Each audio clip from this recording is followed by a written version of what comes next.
Down by one, can take the lead. Nash into the paint, dribble drive, kick out. Bradley with a two-hand dunk, and Utah with a minute left, up by one.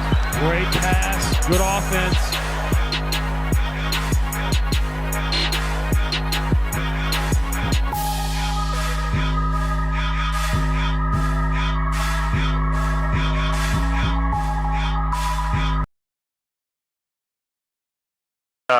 What's up, guys? It's Logan. Got a great guest with me today, Tony Bradley. All you Polk County stars, you guys know what's up. I say stars. There's not a whole lot of stars besides him and T-Mac, so you know how we do.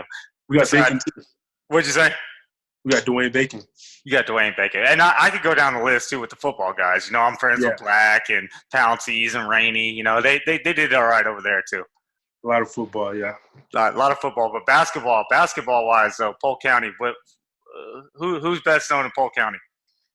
Well, we got you said we got Trace McGrady, we got Amari Stoudemire. I forgot about Stoudemire. I mean, he played a little bit. He's from Lake Wells, but he moved. A lot of guys moved around, so yeah. So basically, like I said, the show is called Three Cool Things, and I'm friends with a lot of celebrity, you know, high-profile guys like yourself, and I'm blessed enough to get these questions all the time from my friends. Like, hey, man, what is Tony Bradley? What is the cool story about him? Well, I don't want to share the story. I want you to share the story. Yeah. So tell me one cool thing that happened to you in high school. Man, I have so many memories, man. Like, really, starting 8th grade, 9th grade, I was pretty tall. I was like 6'6", and just memories like for me getting recruited. Just like I'll never forget when Coach Roy Williams walked in the building. He gave me a phone call, and you know the relationship started in like 10th grade or whatever. And summer ball, AU, all that stuff happened, and I remember my junior year, like one of the very first few games, he walked in the building, and I had one of my best performances. And that night he offered me, and from there on, I got rolling. I soon committed. Not my junior, but early in my senior year, committed. And that's one of the most like the biggest memories. But I have a ton. I can go on and on. I mean, you can share another one. It's three cool things, but if you got another one, you can go with it. The thing that makes me like light up, which I'm sure my friends and followers will too, like seeing like you're in the NBA, bro, and you just got so geeked out about talking about Roy Williams walking in high school. That's nuts. Yeah, so like I've North Carolina's been a dream school of mine. Like it was a goal to get there. You know, I have different goals coming into high school. Like, you know, not only just being the best player, but like just winning. Obviously, I didn't get to win a state title in my high school career, but I did chase some goals, individual goals, like being a McDonald's All-American, playing the Jordan Brand All-American game, just different things. That also came with just being ranked. You know, not really a big ranking guy, but you know, it's good. It's a good thing to have. I don't really try to impress or play for it. It just comes along with it. But just memories like that. Memories like AAU, summer ball. I played with each one teach one in Orlando. Yeah. Played with a stack squad. I played with Kevin Knox, Jonathan Isaac, 3 or 4 NBA guys on rosters right now. So we were pretty good then. Just memories. Just man, it went by so quick. I'm not gonna act like I'm like besties with him, but I'm friends enough with John Wall where I got to hear about him, talk about that whole process too, and all the guys that came out of DC and how cool it is. Like they talk about like all the dudes that made it, but there's so many that played with y'all that could have made it that just didn't have grades, that didn't have it up here, you know. I see it, like guys that came through Polk County, like especially as a kid, I used to watch and watch them grow and watch them go off in college. Just like, man, you know, that guy's got enough talent to make it all the way. But it's always something that's in the way, that's like kind of holding them back. You know, either grades, it could be grades, it could be sometimes they have an attitude. It could be just little things like that. It could be anything in order for you not to make it. And I'm getting off topic because it is three cool things. But now that I have you and how you are with that, like I coach baseball and I train a bunch of kids, and it's like I stress to them how important it is to keep good grades, stay around good people. It's Yeah.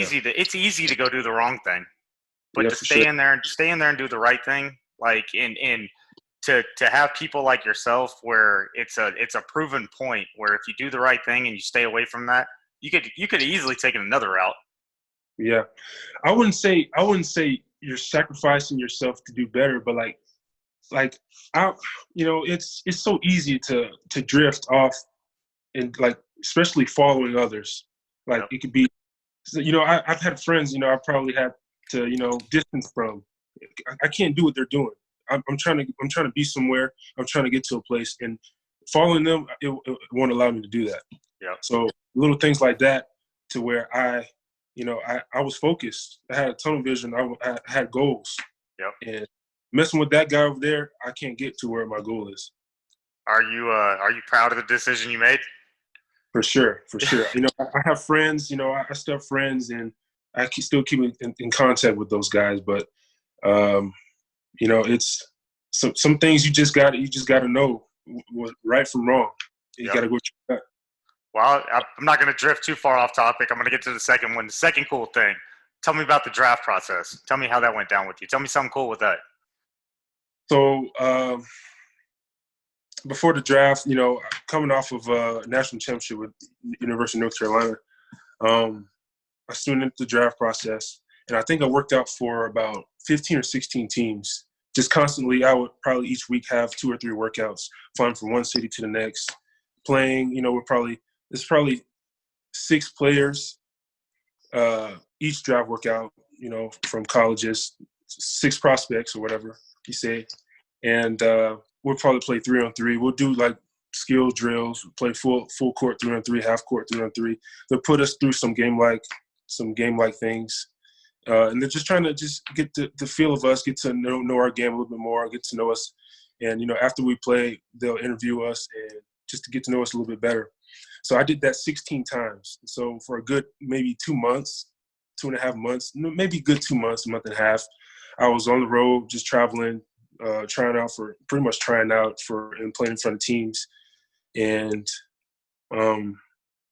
my best 2 workouts was Utah, where I'm at now, and San Antonio. So Utah ended up getting me in the first round. And they ended up getting you in the first round, huh? Well, I mean, I have no control over that. It's just I didn't know. I had no idea where I was going. I was nervous. I left after my freshman year. I was averaging 8 points, 8.5 points. It's kind of risky to come out of college at my freshman year. But it all worked. It all ended up working out.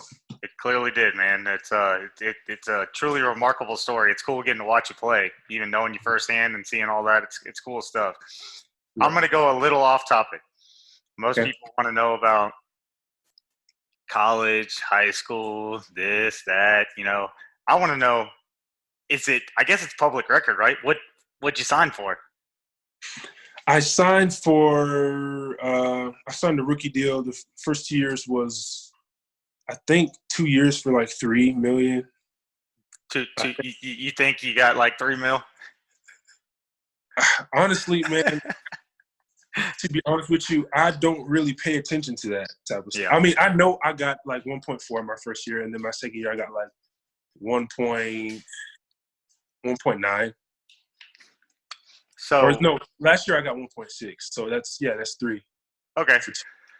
So when you get this amount of money and you're able to, especially, working hard and doing this, and you got friends out hanging out doing that, I want to know what you spent the most amount of money on as a gift to yourself to have fun. Was it the new Gucci belt?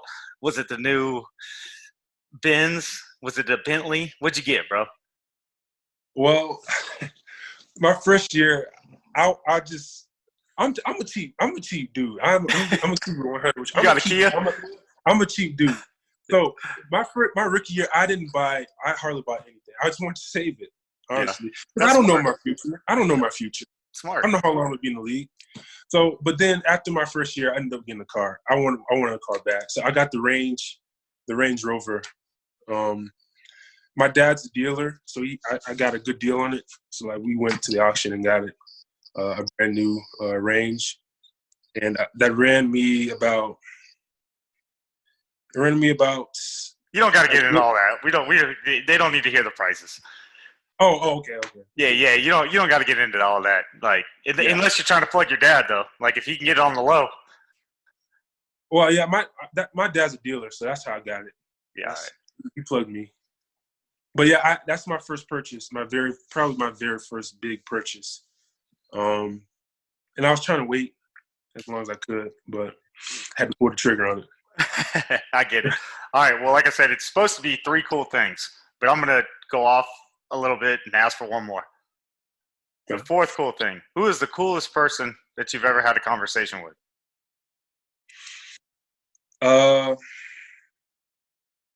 As in like teammate or just anybody? Anybody. Like, I mean, it could be your dad. Whoever you think is the most, What made you feel like a kid again when you talked to this person, whoever it was? I talked to a couple dudes. Yeah, I'm trying to think. I don't know. For some reason, I gotta say my teammate Mike Conley. Mike Conley. Yeah, like what he's done in this league and like his rep, his like what he's done. It's just like wow. It's like growing up watching him play. I was a kid. He was probably still with the Grizzlies, and how he's still in the league now, and what he's doing, and even getting a chance to play with him. Like when I get in, it's just cool seeing that. He's just a regular dude. Like first meeting him, it's just like I don't know, just knowing that he's way older than I am, and now he's on my team. It's pretty cool, I guess. And also just meeting. It's so many guys that I've met like that are way older than me that were like vets. Like Joe Johnson, my rookie year when I got drafted, it's just like it's like wow. It's not like I'm not saying to them. It's just like in my head, I'm like, dang, it's like this guy was an all-star. He did this and that. Yeah. Going back memories, watching him as a kid, it's like, dang, I can call him my teammate. So, like at first, I was calling Joe. I was like Joe Johnson. I was calling him sir sometimes. I didn't need to. And so I just called him like I had to stop because he's my teammate now. It was weird because that's cool though. It's weird because Joe Johnson. He's like the same age as my high school coach, and I call my high school coach sir. Yeah, so it's weird, Did I try and look at it like I didn't get to play at the professional level. I played collegiate, which was cool, But it's like I'm like if I ever played basketball and I got to play against MJ, like. How do you do it? I'm going to be so asphyxiated with the fact that that's MJ that I'm standing next to. I don't even know if I'd be able to do that. And I know he was probably gone before you got there, but I'm sure you got to rub elbows with like Kobe. Yeah, I miss Kobe as like the year he left. The next year I came into the league, and that's one thing I wish. I'm like, dang, I just miss Kobe. But yeah, playing someone like that, it's like always in my head. It's like, dang, this guy's done this, this guy's done that. But I just can't. I just don't want to bring it up to him. I'm just gonna play him as hard as I can. If it's a one-on-one, you gotta wait till after the game, right? Right, exactly. Yeah. Did you catch Vince Carter at all? For example, you play against him at all? Yeah, actually, yeah. I just when we played him when we went to Atlanta, I actually his dad coached me. Really? Like 8th grade. And so he went to UNC and everything. He's a Florida boy and everything. Yep. But one of my other teammates, he went to North Carolina too, Ed Davis. Ed Davis introduced me to Vince during the shoot around or warm-ups for our game. Yep. And never really got a chance to talk to him. But, he's real cool. Like he gave me his number and stuff. Vince did because I ended up talking to him, and I actually told him like his dad coached me when I was younger. He's like, "Oh, cool, whenever I'm in Florida, let's hang out and stuff like that." So it's cool. I actually know him. I met him. Man, hey, that's awesome. first and foremost, bro, I want to really, really thank you for taking the time. I know you're a busy man, so I appreciate you jumping on here with me. You see, I got the figures TVs in the back. You know, I got some coming towards you. So yeah, that is tough. I was about to say something about that. That's tough. I got some coming your way, so we'll be all good, man. But like I said, thank you so much. I know if you want, I don't know. I know I follow you on Instagram. I don't know what else you got. If you want to let everybody know what you got. Yeah. So my Instagram is at ToBrad13, TO Brad 13, and then my Twitter is same thing, TO Brad. I'll put them all on here too, so everybody will see it. Okay. Yeah. So yeah, my Twitter's ToBrad1. So. All right. Cool. Hey man, well, hey. You and your family be safe during all this, and I really, really appreciate you jumping on here. Thanks, you too, man.